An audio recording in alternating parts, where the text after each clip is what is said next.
ada ketimpangan kuasa ya antara Cina di satu sisi yang punya armada yang besar dan kuat untuk menegakkan klaimnya dengan negara-negara ASEAN yang lebih lemah. Ketimpangan kuasa ini ya yang menjadi penghambat perundingan COC, karena Cina merasa bahwa kalau Cina tidak terlibat maka COC tidak berlaku. Cina itu kan mereka punya kemawasan sejarah yang sangat kuat.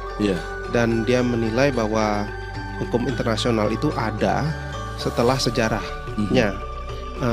Cina menuntut negara-negara lain untuk merundingkan tidak hanya atas dasar hukum internasional, tapi juga atas dasar sejarah dia. Hasil putusan Mahkamah Internasional 12 Juli 2016 ya, bahwa Cina tidak memegang kendali eksklusif atas wilayah Laut Cina Selatan.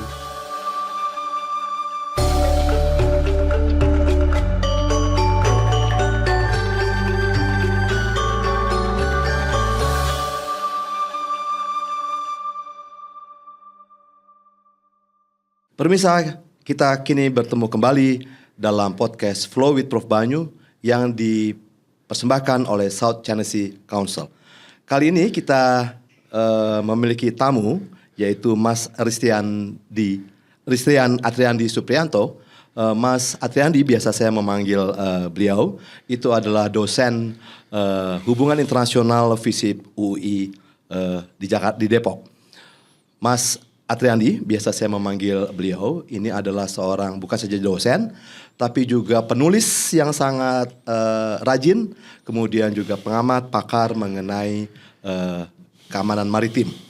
Pada episode kita kali ini, kami akan berbicara mengenai bagaimana Mas Atriandi menilai persoalan-persoalan di dalam konteks keamanan maritim regional, dan kita kaitkan dengan South China Sea, Laut Cina Selatan, dan dinamika yang terjadi beberapa hari ke depan. Selamat bertemu kembali Mas Atriandi, apa kabarnya? Baik, terima kasih telah mengundang. Terima kasih loh Mas bisa hadir di podcast kami. Dengan senang hati, Mak. Di tengah kesibukan Mas. Oke. Baik Mas, kita bisa mulai ya ngobrol-ngobrol santai kita tentang topik yang makin menarik ini.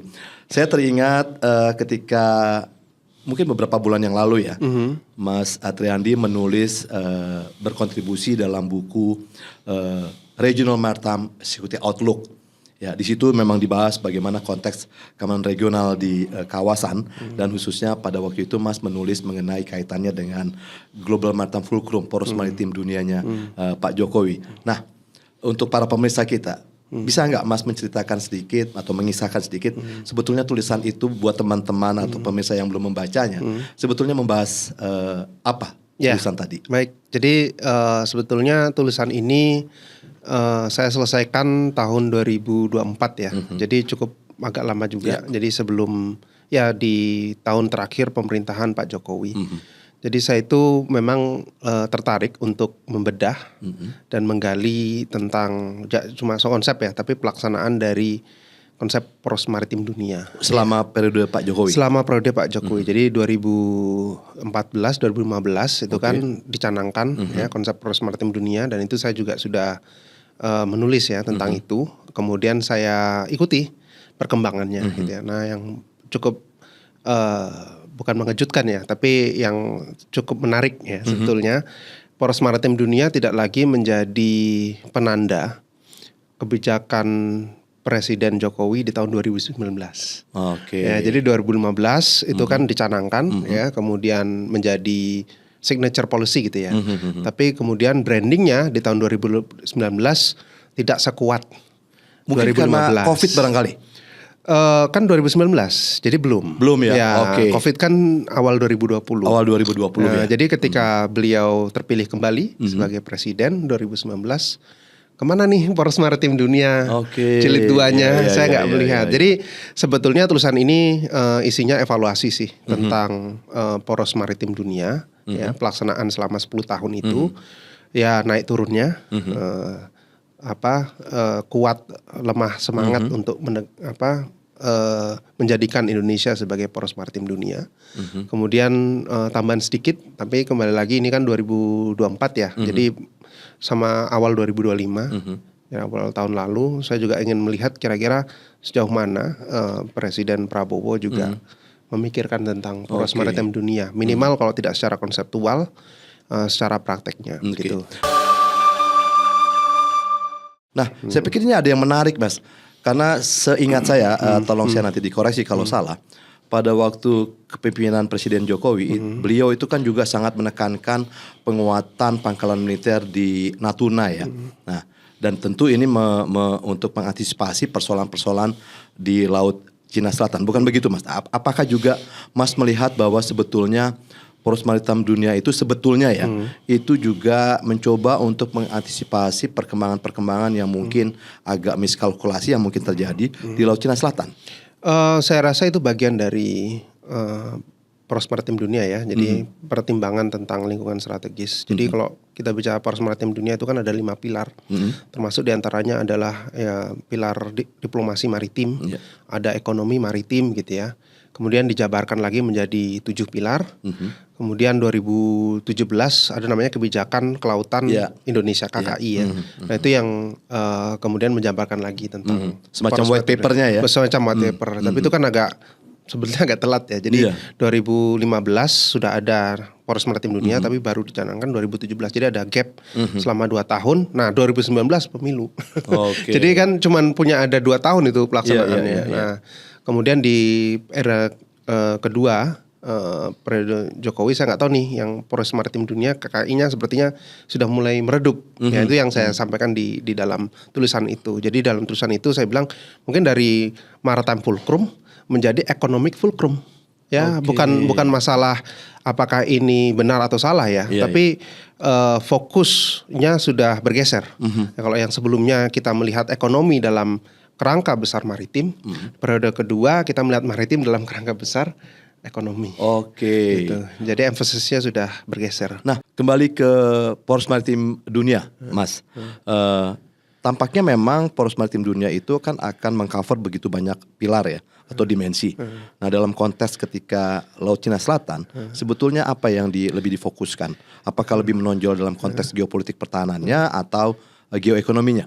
Saya rasa itu yang kedua, Prof. Jadi geoekonomi. Jadi kita lihat bahwa Presiden Jokowi waktu itu kan gencar melaksanakan tindakan terhadap kejahatan perikanan ya.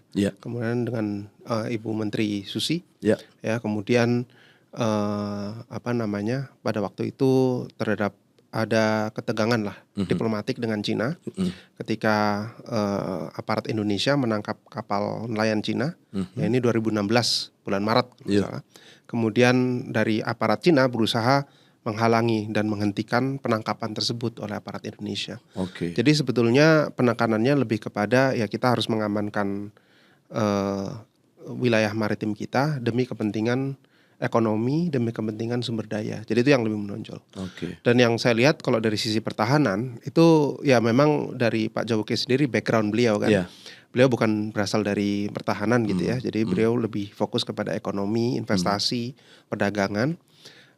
Jadi ketika saya melihat membaca buku putih pertahanan 2015, poros maritim dunia itu tidak diterjemahkan dalam bentuk kebijakan pertahanan praktis di dalam buku itu gitu ya. Bahkan di dalam Cakum Haneknya ya 2015 sampai berapa itu 2019 ya.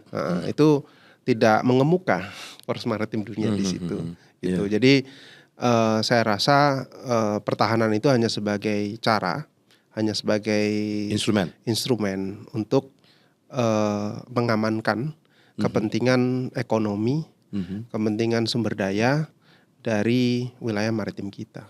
Gitu. Nah, kalau tadi Mas sempat menggambarkan bahwa ada katakanlah sedikit persoalan dengan China dalam konteks perikanan di Laut Cina Selatan. Nah, bagaimana sebetulnya persoalan ini pada hari-hari sekarang dan ke depan yang bisa diantisipasi ketika saya mau mengkaitkannya dengan judul buku ini bicara mengenai Regional Maritime Security Outlook tadi. Ya, jadi sebetulnya ini bukan permasalahan antara Indonesia dan Cina saja ya. Jadi ini adalah permasalahan yang muncul di negara-negara tetangga maritim Cina, ya mau itu Jepang, mau itu negara-negara ASEAN gitu ya, beberapa negara Vietnam, ASEAN, Vietnam, Filipina, Filipina. ya. Nah ini kalau kita melihat menyimak Shangri-La Dialog akhir pekan lalu, itu pernyataan dari Menteri Pertahanan Filipina itu sangat tegas sekali, ya. Apalagi sekarang Filipina kan sudah menjadi ketua ASEAN, jadi temanya adalah navigating, ya. Ada kata pertama dalam temanya navigating, ya itu merujuk kepada kemaritiman yang Filipina ingin fokus gitu ya. Khususnya di Laut Filipina Barat ya, dan Laut Cina Selatan. Ya sebenarnya ya itu Laut Cina Selatan itu kan punya banyak negara pantai ya, termasuk Indonesia sendiri. Meskipun Indonesia bukan claimant di Laut Cina Selatan, akan tapi buat Cina kita ya buat Cina ada tumpang tindih di situ. Indonesia tidak mengakui tumpang tindih itu karena kita tidak mengakui dasar ya dari klaim Cina itu. Karena klaim Cina ini kembali lagi ke soal apa yang menjadi persoalan di situ. Cina itu kan mereka punya kemawasan sejarah yang sangat kuat.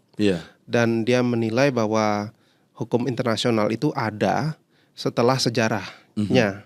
Jadi hukum internasional tidak bisa mengubah pandangan sejarah dia, narasi sejarah dia. Artinya Cina menuntut negara-negara lain untuk merundingkan tidak hanya atas dasar hukum internasional, tapi juga atas dasar sejarah dia. Nah, jadi ada kepentingan politik juga di sini menurut saya, bahwa Cina ingin negara-negara lain mengakui keagungan sejarah mereka. Salah satunya ketika Cina menguasai Laut Cina Selatan. Meskipun penguasaan itu ya kita bisa perdebatkan juga secara sejarah ya. Karena menurut hasil putusan Mahkamah Internasional 12 Juli 2016 ya, yang sekarang berarti kan peringatan 10 tahun ya, bahwa Cina tidak memegang kendali eksklusif atas wilayah Laut Cina Selatan. Ya memang bisa jadi nelayan Cina beroperasi di sana sejak lama. Tapi dari aparat Cina, mau itu dari dinasti manapun, tidak melarang operasi dari atau kegiatan nelayan-nelayan dari luar Cina juga. Jadi yang namanya eksklusif kontrol ya, kendali eksklusif di Laut Cina Selatan tidak ada untuk Cina gitu. Nah, ini makin menarik, Mas. Karena kalau semua orang berperilaku sebebas apa yang mereka inginkan, ini kan kemungkinan konflik terbuka akan semakin mudah terjadi ya di kemudian hari. Apalagi kita melihat ke depan. Nah, dalam konteks itu saya ingin mengkaitkannya dengan COC ini, Mas. Code of Conduct. Karena ini kan mengatur perilaku ya. Bagaimana sebuah perilaku itu mengatur katakanlah relasi hubungan di antara negara-negara claimant dan non-claimant. Dan saya pikir Mas cukup tahu banyak tentang COC. Nah, bagaimana kaitannya dengan Code of Conduct ini untuk mencegah atau katakanlah mengantisipasi kemungkinan tubrukan collisions of interest ya, tubrukan kepentingan di antara negara-negara tersebut? Sulit, Sulit ya? Sulit. Waduh. Jadi makin menarik nih. COC ini sebetulnya sekarang sedang dalam tahap perundingan ya. Dan kita tidak bisa menilai COC dari ruang hampa. Karena sebelumnya itu ada konteks-konteks yang melandasi COC. Jadi salah satunya adalah deklarasi. Jadi sebelum ada pedoman tata perilaku, ada deklarasi tata perilaku. DOC ya? DOC tahun 2002. Jadi di situ sudah ada pernyataan-pernyataan yang sebetulnya menjadi kerangka untuk membangun COC yang lebih rinci gitu ya. Nah, kalau kita melihat dari 2002 hingga sekarang, justru ya ini kan udah ada DOC ya. Justru semakin banyak gesekan-gesekan di laut, semakin banyak reklamasi, semakin banyak militerisasi, semakin banyak ketegangan yang terjadi di antara para pihak-pihak yang berkepentingan di situ. Jadi sebetulnya COC ini tujuannya bukan untuk menyelesaikan sengketa, tapi untuk meredam sengketa, konflik ya, meredam sengketa itu. Tapi kembali lagi, apakah yang menjadi perdebatan sekarang, apakah COC ini hanya akan menjadi DOC gaya baru? Ya, hanya sekedar deklarasi tanpa punya kekuatan yang mengikat. Ya, tapi memang sulit kalau kita bicara kesepakatan internasional. Kalau kita memaksa pihak-pihak yang terlibat untuk bertindak sesuai dengan kaidah aturan dalam yang sudah sepakati. Nah, ini yang sebetulnya bisa kita lakukan adalah coba deh kita mencari COC yang lebih membumi. Ya, bagaimana kita mengatur seluruh tindakan aparat di laut. Ya, jadi jangan sampai tindakan aparat justru memicu ketegangan yang berlarut-larut. Ya salah satu yang saya sempat usulkan, jangan sampai ada gesekan fisik antar aparat. Jadi tidak ada lagi tabrakan atau tubrukan ya, istilahnya tubrukan sengaja menubrukan. Nah, jadi bukan tabrakan ya. Kalau tabrakan nggak sengaja ya, kecelakaan. Jadi bukan ini insiden istilahnya, bukan accident. Ya. Kemudian jangan lagi menggunakan meriam air ya bertekanan tinggi karena itu ya ini ada kesan bahwa kalau yang menindak di Laut Cina Selatan adalah aparat-aparat penegak hukum itu lebih aman. Lebih lunak. Tapi pada aparat militer ada anggapan begitu. Tapi pada kenyataannya dua-duanya dipakai, gitu kan. Jadi dalam beberapa kasus juga Angkatan Laut juga terlibat. Jadi semuanya terlibat dan juga ada kecelakaan ya, ada tubrukan tadi, kemudian juga ada korban. Ya, yang harus kita catat itu ada korban. Jadi bukan karena ada aparat penegak hukum, bukan karena ada kekerasan bersenjata gitu ya, otomatis tidak ada korban, tetap aja muncul korban luka. Ya, kalau kita misalnya menggunakan meriam air bertekanan tinggi gitu ya, itu seseorang bisa terluka itu karena kan terhempas oleh tekanan air itu gitu. Jadi tindakan ini tidak bebas dari risiko. Nah ini yang mau kita minimalisir. Salah satunya menggunakan COC. Jadi semua pihak berkomitmen untuk tidak lagi melakukan benturan fisik, gesekan fisik. Silakan ya, bukan silakan ya, tapi ya kita tidak bisa menyelesaikan sengketanya ya. Pihak-pihak itu akan saling tetap mengawasi, saling menunjuk unjuk gigi gitu ya, saling unjuk gigi. Tapi lakukan dengan aman. Ya, dengan prosedur keselamatan yang kita sepakati bersama, jangan sampai ada korban, gitu. Minimal korban luka, jangan sampai ada korban. Ya. Nah, berarti ini butuh langkah-langkah diplomatik yang sangat intens ya? Ya, jelas. Antar negara tersebut. Betul. Nah, ini yang menjadi tantangan sekarang sebetulnya, bagaimana kita mencapai COC yang disepakati semua pihak. Karena yang pada dasarnya ini kan COC ini melibatkan negara-negara ASEAN. Jadi nggak cuma negara pantai di Laut Cina Selatan. Jadi negara yang tidak punya pantai di Laut Cina juga terlibat ya. Myanmar juga terlibat. Laos bahkan yang nggak punya laut pun terlibat. Juga terlibat. Nah, yang menarik adalah ASEAN dan Cina. Ya, jadi kalau saya mengutip pernyataan Menhan Filipina gitu ya. Ini menariknya, di satu sisi ada ASEAN, di satu sisi ada Cina. Nah, ini kan sebetulnya yang punya permasalahan itu siapa gitu ya. Jadi bukan ASEAN secara keseluruhan. Bukan ASEAN secara keseluruhan. Kalau Laos kan nggak punya masalah, Pak. Iya, dia landlocked country kan. Jadi dan kemudian di sini ada ketimpangan kuasa. Ya, antara Cina di satu sisi yang punya armada yang besar dan kuat untuk menegakkan klaimnya, dengan negara-negara ASEAN yang lebih lemah. Gitu. Nah, jadi bagaimana yang besar juga bisa kita atur melalui COC. Nah, itu tantangannya sebetulnya. Ya, jadi ini bukan berarti ASEAN lawan Cina ya. Tapi saya rasa ketimpangan kuasa ini ya yang menjadi penghambat perundingan COC. Karena Cina merasa bahwa kalau Cina tidak terlibat, maka COC nggak berlaku gitu ya. Jadi itu menjadi senjata politik juga sih. Nah, terkait dengan itu, Mas, kan kita punya ASEAN China Summit nih. Ketika bicara mengenai ASEAN China Summit, apalagi sekarang kan Filipina yang jadi ketua ASEAN ya, keketuaan ASEAN. Apakah ASEAN China Summit ini bisa juga digunakan sebagai mekanisme diplomasi antara ASEAN dan China terkait dengan South China Sea ini, apalagi terlebih untuk mempercepat katakanlah ya, mengakselerasi penyelesaian COC. Saya rasa kemungkinan besar sudah dipakai ya. Sudah dipakai. Jadi beberapa kali kan ada ASEAN Plus 1 ya, ASEAN Plus China Summit dan sebagainya. Itu saya rasa sudah disampaikan dan prinsip-prinsip dasarnya sebetulnya sudah setuju. Ya, jangan menggunakan kekerasan, kemudian menahan diri dan sebagainya. Tapi kembali lagi kalau kita bicara persoalan utamanya, yaitu gesekan di laut yang bisa memicu ketegangan diplomatik, bahkan bisa menimbulkan korban. Kita harus bicara detailnya ya, apa yang harus dilakukan oleh para aparat maritim ketika berhadapan satu sama lain di wilayah sengketa. Ya, apakah mereka bisa saling menunjukkan satu sama lain, apakah hanya saling pengawasi satu sama lain. Mungkin contoh yang bisa kita ambil adalah pengelolaan sengketa Kepulauan Senkaku, ya, antara Jepang dengan Cina. Nah, jadi di sana tidak ada tubrukan, Prof. Jadi mereka saling membayangi, saling mengawasi, protes diplomatik biasa ya, tapi tidak saling bertabrakan, menabrakkan satu sama lain gitu ya. Mungkin itu adalah sebuah model yang bisa kita terapkan di Asia Tenggara. Ya. Karena beberapa kali ya termasuk dengan Filipina ya, aparat Filipina sudah terjadi seperti itu. Nah,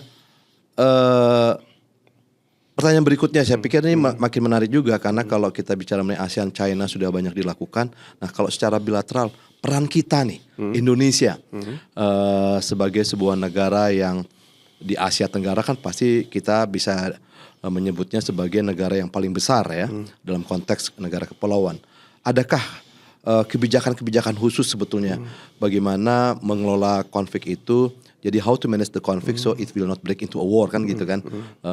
Ketika kebijakan-kebijakan luar negeri kita juga bisa dikedepankan Mas dari kacamata Mas. Saya boleh ambil petik ya tadi istilah kepulauan ya. Jadi kita kepulauan karena ada UNCLOS, Hukum Laut Internasional PBB.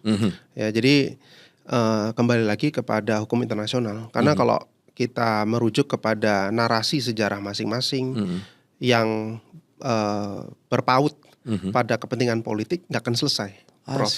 Jadi sebetulnya UNCLOS itu adalah bukan senjata ya, tapi itu adalah dasar yang mengikat banyak negara, kecil maupun besar.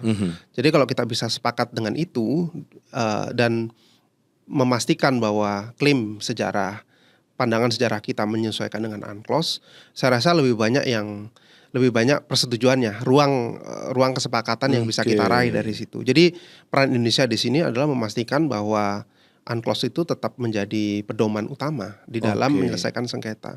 Kalau misalnya ASEAN ya sekarang, dulu Kamboja menjadi salah satunya negara yang belum meratifikasi UNCLOS. Tapi sekarang dia sudah ratifikasi. Jadi sekarang 100% negara ASEAN sudah meratifikasi UNCLOS.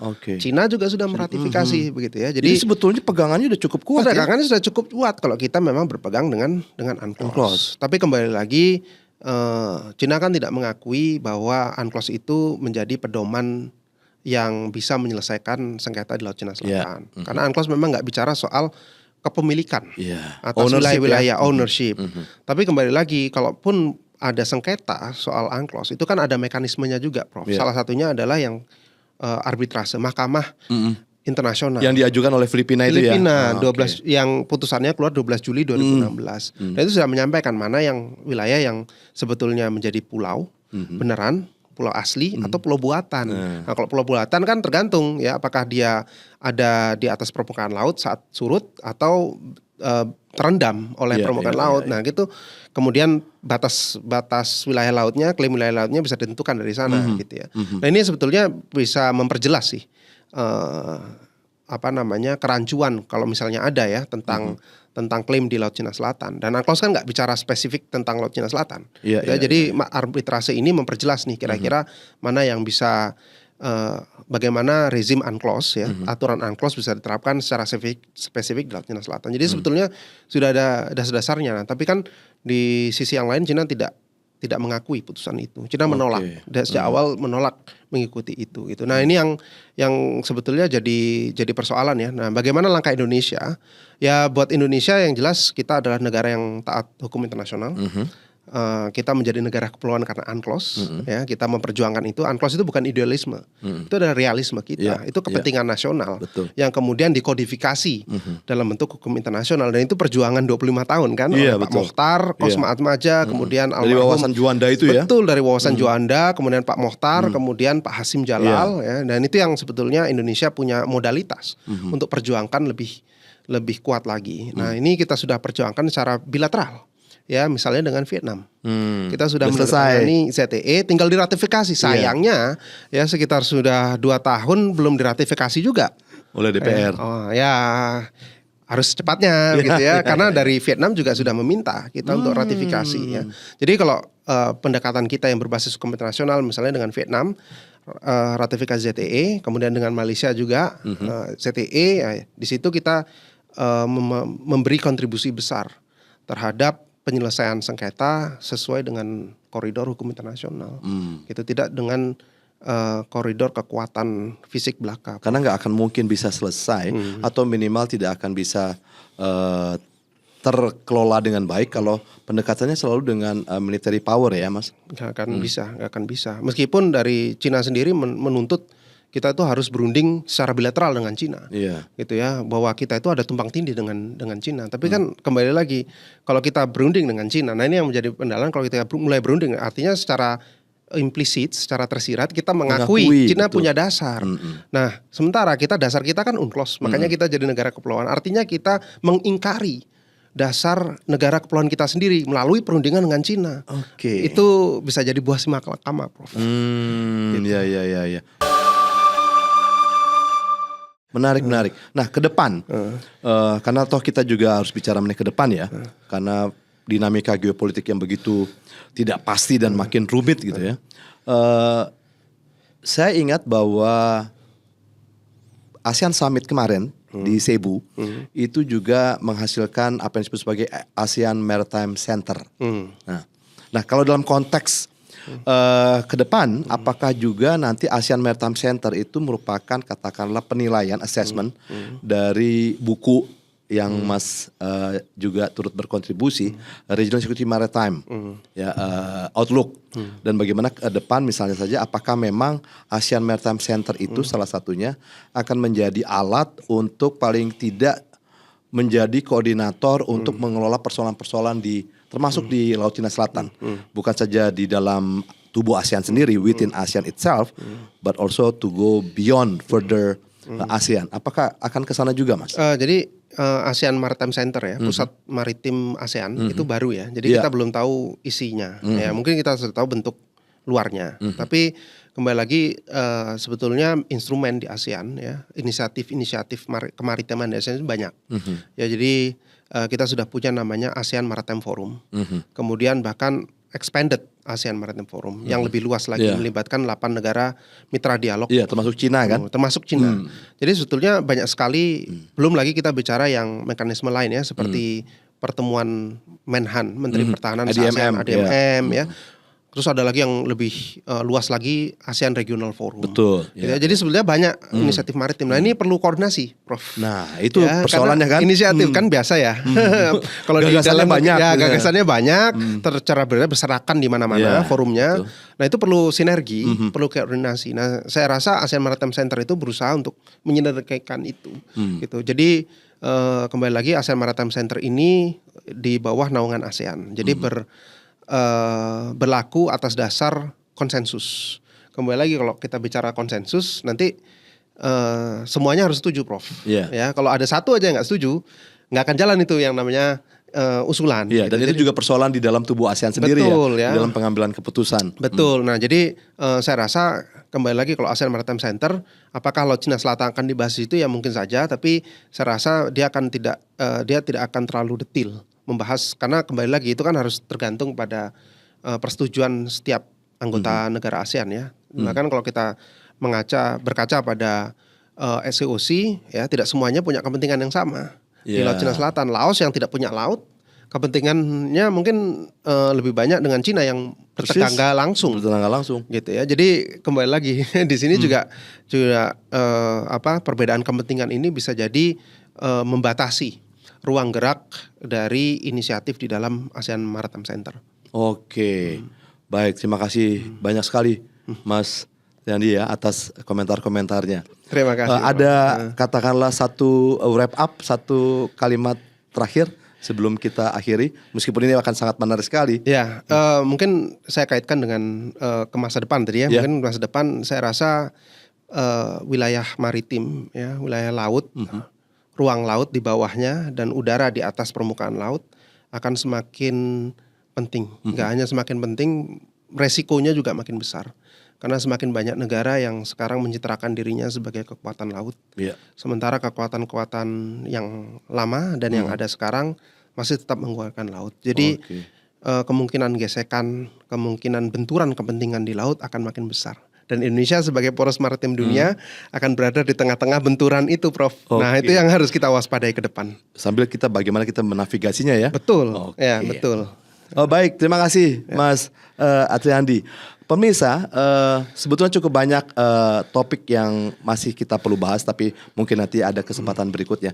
Tapi satu kalimat kunci yang saya pikir menarik dari Mas Atriandi adalah perbedaan-perbedaan kepentingan tadi di antara negara-negara, termasuk di konteks sengketa Laut Cina Selatan, itu harus bisa diikat dengan komitmen bersama. Hanya komitmen bersamalah yang bisa katakanlah memungkinkan terjadinya penurunan kemungkinan katakanlah insiden-insiden di antara negara-negara yang memiliki kepentingan sangat banyak di Laut Cina Selatan. Jadi komitmen itu menjadi penting sekali untuk katakanlah merangkul perbedaan-perbedaan kepentingan. Demikian podcast kita kali ini. Sekali lagi terima kasih banyak kepada Mas Atriandi atas kesempatannya, dan mungkin nanti kita bisa bertemu di kesempatan yang lain. Tetap stay tune di podcast Flow with Banyu dipersembahkan oleh South China Sea Council. Sampai ketemu di episode berikutnya. Terima kasih.